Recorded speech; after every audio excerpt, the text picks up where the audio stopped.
quoi la vidéo du jour? Attends, aujourd'hui, les upgrades sur FIFA 20. Ah, je suis sûr qu'il va y avoir Gourcuff. Pas sûr, hein, Gourcuff, il a quasiment pas joué. Comment ça, il a quasiment pas joué? Non, il a quasiment pas joué Gourcuff. Mais c'est quoi le dernier gros match que t'as vu? Le dernier gros match que j'ai vu, ah si, je m'en souviens, un petit Auxerre-Lens. C'est une merveille. Attends. Tu t'intéresses à la Ligue 2 toi maintenant? Comment ça ils sont en Ligue 2? Bah oui, ils sont en Ligue 2. T'es sûr que t'es le mieux placé pour parler des upgrades? Ah, oh mais t'inquiète, je vais gérer. Bouge pas.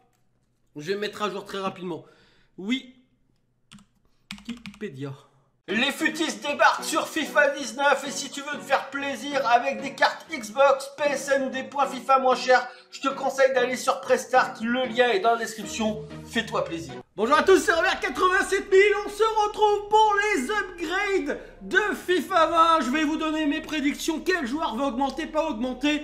Évidemment, on peut pas faire tous les joueurs, c'est pour ça qu'il y aura plusieurs épisodes. C'est la partie que je préfère avec l'achat-revente sur FIFA. C'est vraiment, voilà, ces prédictions, les premières notes que l'on découvre, les futures icônes, les futurs joueurs comme ça, c'est quelque chose que je kiffe absolument. Et donc, voilà, je vais essayer de vous partager un peu cette petite passion que j'ai, qui, somme toute, n'est pas exceptionnelle, mais j'adore ça. En tout cas, je vais vous donner, là, je crois que j'ai sélectionné 15 joueurs. Merci beaucoup à mon graphiste qui m'a fait le design pour FIFA 20. Dites-moi si ça vous plaît, si ça vous plaît pas, mais en tout cas merci à lui, il a mis les stats, hein. J'ai pas vérifié les stats en détail de chaque joueur, peut-être qu'il y aura des bugs au niveau des stats, c'est pas important, c'est surtout la note en haut qui est importante, la note que je pense, ça c'est moi qui l'ai noté, les stats en détail, voilà, c'est juste pour que la carte soit pas vide, mais en tout cas n'hésitez pas à me dire si ça vous plaît et si vous avez envie d'un deuxième épisode. J'ai vraiment envie d'en faire parce que voilà, il manque beaucoup de joueurs. Et qu'un joueur, forcément, des upgrades, il va y en avoir 300. Donc, forcément, n'hésite pas à me dire si tu veux les downgrades aussi. N'hésite pas à laisser un maximum de likes sur la vidéo et à me dire ça dans les commentaires. Et les joueurs qui, selon toi, seront upgrade sur FIFA 20. On est parti avec le premier joueur. C'est maintenant. Donc, le premier joueur, il est à 83. Donc, il va augmenter. C'est Pépé. Alors, Pépé avait déjà eu un upgrade au mois de février. Mais là, voilà. Moi, je le fais encore monter. Je le monte à 83, le petit Pépé. Oui, bon, il a fait quand même une saison assez stratosphérique. Il est réclamé par les plus grands clubs. Et en plus, ils n'arrêtent pas de faire augmenter les prix, quoi. À chaque fois, ils se disent, bon, non, 80 millions pas assez, 90 millions pas assez. Bon, il va finir à plus de 100 millions, Pépé, à force. Ou sinon, il va peut-être pas partir. Ça peut arriver aussi. En tout cas, Pépé, je pense qu'il va vraiment augmenter.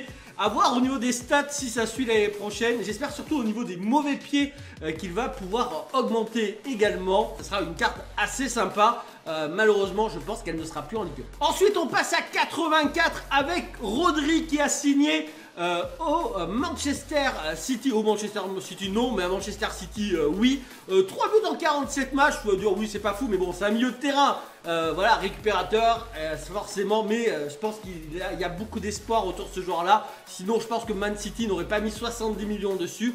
Il était pas très haut, et là, je le monte moi directement à 84. Ça peut commencer à être une carte intéressante, surtout en première ligue. Et on sait qu'en première ligue, les cartes coûtent vraiment très cher. Sa carte est très équilibrée de base, donc l'année prochaine, il peut vraiment être très intéressant. Dans les joueurs à 84 qui seront un peu cheatés, à voir si il change de championnat, c'est Carlos Vela que je monte à 84.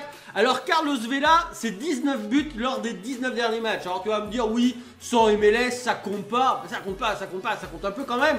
Mais à voir s'il arrive à partir de la MLS et pas seulement à se cantonner à ce championnat qui est un tout petit peu inférieur forcément au championnat européen.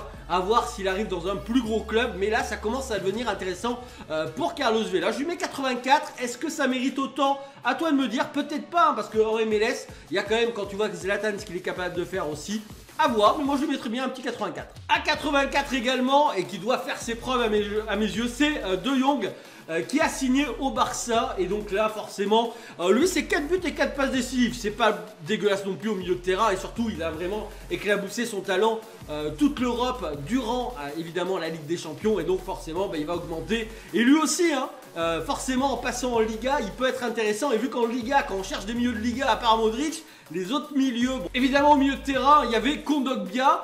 Mais voilà, ça peut être une bonne alternative, le petit De Jong, à voir la carte qu'ils vont lui faire. Si déjà il commence à 84, c'est-à-dire qu'au premier boost il peut passer à 86, ça peut venir très vite sympa. Et surtout sur FIFA 19 il était déjà très fort. Donc sur FIFA 20 ça peut vraiment devenir une base solide dès le début de l'année.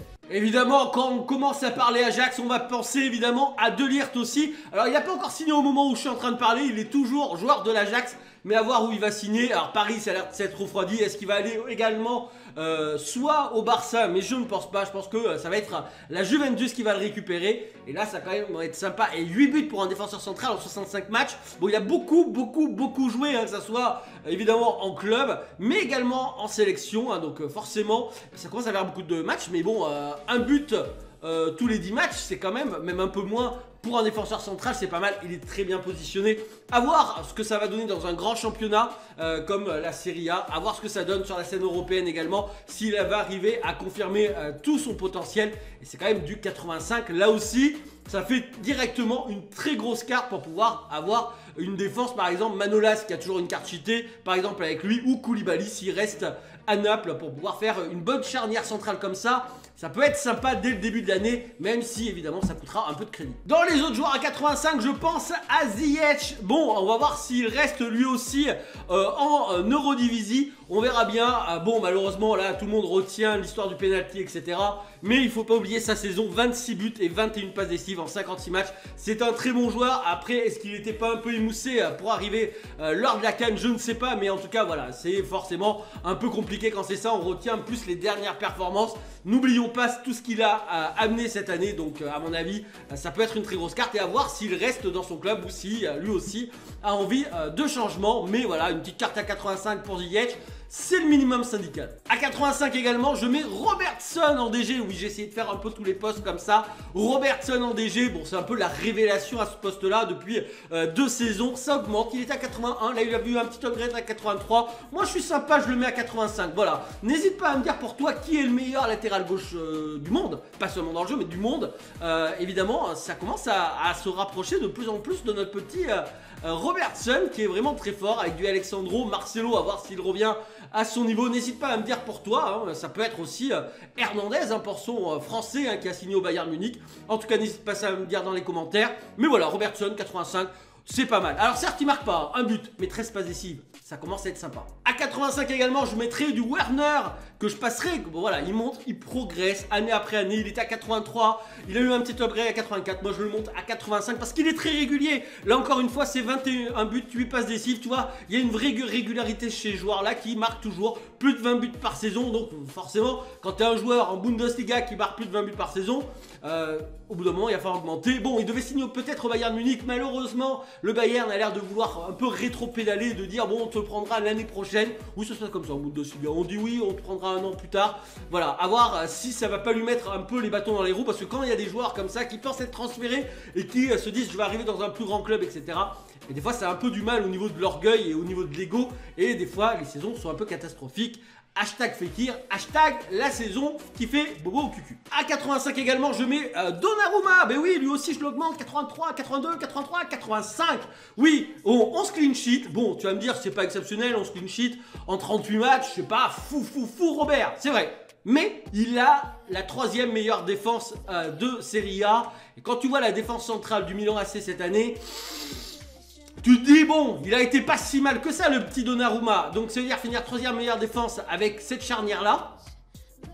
Oui, bon, au final, tu te dis, tant mieux qu'il y avait Donnarumma. Ben oui, tant mieux qu'il y avait Donnarumma. Est-ce qu'il va lui aussi bouger? Je ne sais pas. On a l'impression que c'est quand même le running gag de l'été. C'est-à-dire que chaque été, on nous fait partir Donnarumma un peu partout. Et au final, il reste au Milan AC. On verra si c'est encore une bonne grosse blague ou si cette fois-ci, il va vraiment partir. Le premier joueur à 86, c'est l'unique que j'ai mis là dans cette sélection parce qu'il y aura d'autres joueurs, je t'ai dit, là c'est que le premier épisode. Ne commence pas à dire oui, t'as oublié ça, c'est inadmissible. Tu peux me le dire, gentiment, mais bien sûr.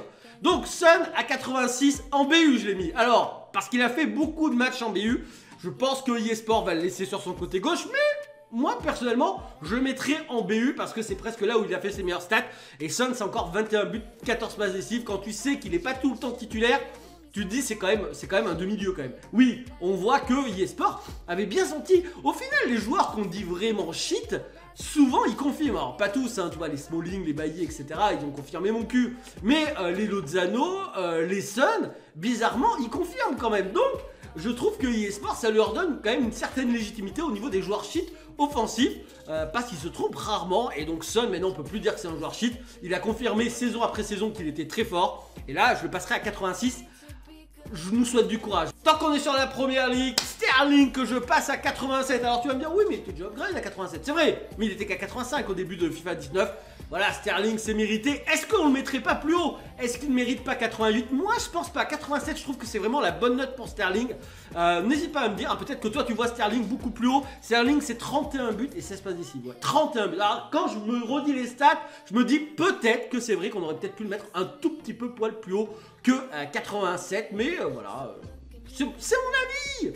À 88, j'ai mis deux joueurs. Le premier, c'est Marco Reus. Alors, Marco Reus que j'ai laissé au poste d'AG MOC. Je ne sais pas trop quel poste il sera dans FIFA 20. Dans tous les cas, ce que je sais, c'est qu'il sera à 88, voire même à 89, je pense. Je pense que 88, en plus, vu qu'il était partenaire avec eSport, etc., je pense que ça va encore gonfler peut-être sa note. Mais est-ce qu'il ne les mérite pas? Parce que Reus, c'est 24 buts et 14 passes décisives. Et enfin, une saison quasiment complète avec 43 matchs pour Marco Reus.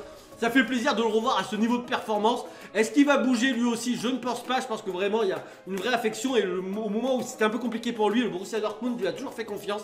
Je pense qu'il ne bougera pas. Je pense qu'il est bien dans ce club-là. Ce club lui correspond bien. Donc voilà, j'espère qu'il va continuer à grandir avec le Borussia Dortmund et essayer de faire une saison encore plus pleine l'année prochaine. Et peut-être dès le mois de décembre avoir déjà une carte à 92 ou 93. Avec lui, tout est possible. Le deuxième de ma petite liste là, c'est Mané 88. Alors Mané, 30 buts, mais ça manque de passes décisives. C'est bon. Il y va tout seul les gars, j'ai pas besoin de vous, je fais des passes à personne, je vais droit et je vais marquer et ça marche plutôt bien parce que 30 buts. Donc Mané à 88, évidemment je le mets un tout petit peu plus haut que Sterling parce que même si Man City a gagné le championnat, déjà Liverpool n'était pas loin, mais la Ligue des Champions ça crée quand même quelque chose de plus grand, de plus fort. Et pour le moment, au moment où je suis en train de filmer, il est en train de porter complètement son équipe lors de la CAN. Donc forcément, eh ben, Mané je le mets un poil au-dessus, 88. Ah, ça lui fera une belle carte. Là, tu vois, tous les joueurs de première ligue que je suis en train de citer, je pense qu'on va prendre très cher l'année prochaine. Et le numéro 1 pour moi qui va augmenter vraiment aussi, c'est Mbappé que je passe à 89 et en BU. Oui, bah, parce qu'il a fait quasiment toute la saison en BU. Au bout d'un moment, faut peut-être le mettre en BU et c'est le poste qu'il réclame.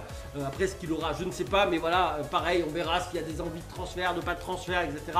Pour le moment, en Paris, on ne parle que de Neymar. Et c'est vrai que il y a eu Mbappé et sa déclaration lors des cérémonies de l'UNFP, donc à voir un peu ce que ça donne dans les prochains jours. Mais c'est vrai que Mbappé 89, je trouve que c'est la moindre des choses. Je pense qu'ils ne le mettront pas plus haut, mais voilà, ça commence à être très intéressant. Et j'en ai oublié un. Oui, j'en ai oublié un. Bah voilà, ce sera pas Mbappé le dernier, Van Dijk. Voilà, Van Dijk à 89. Mais oui, Van Dijk, t'es obligé. C'est le meilleur défenseur du monde à l'heure actuelle. Bah oui, voilà, avec Koulibaly, je pense. Je mettrais Koulibaly un tout petit peu au-dessous. Voilà, hein, les Ramos, etc., qui étaient vraiment les meilleurs défenseurs du monde avec les Chiellini, etc. Alors, est-ce que 89, c'est même pas un tout petit peu trop bas pour Van Dijk? Est-ce qu'il mérite pas de passer directement à 90 ou à 91 quand t'es le meilleur défenseur central du monde? Dites-moi, franchement, j'ai hésité, j'ai mis que 89. Mais plus j'y penche, plus je me dis, lui aussi mériterait peut-être une note encore plus haute. Voilà en tout cas cette première partie, j'espère qu'elle vous a plu, c'était pour pas que ça soit trop long non plus. N'hésitez pas à me dire si ça vous a plu en laissant un gros like et en me disant les joueurs pour le deuxième épisode, pour m'aider, hein, parce que ça peut toujours m'aider, même si bon voilà, j'ai commencé déjà à noter quelques joueurs que je n'ai pas mis dans cette vidéo, par exemple un petit Alisson, tu vois, parce que si Liverpool a gagné sûrement la Ligue des Champions, il n'y est pas pour rien par rapport à Karius. En tout cas, n'hésitez pas à me dire ce que vous en avez pensé, le gros like. Moi je vous fais des gros bisous à tous. Ciao les gars.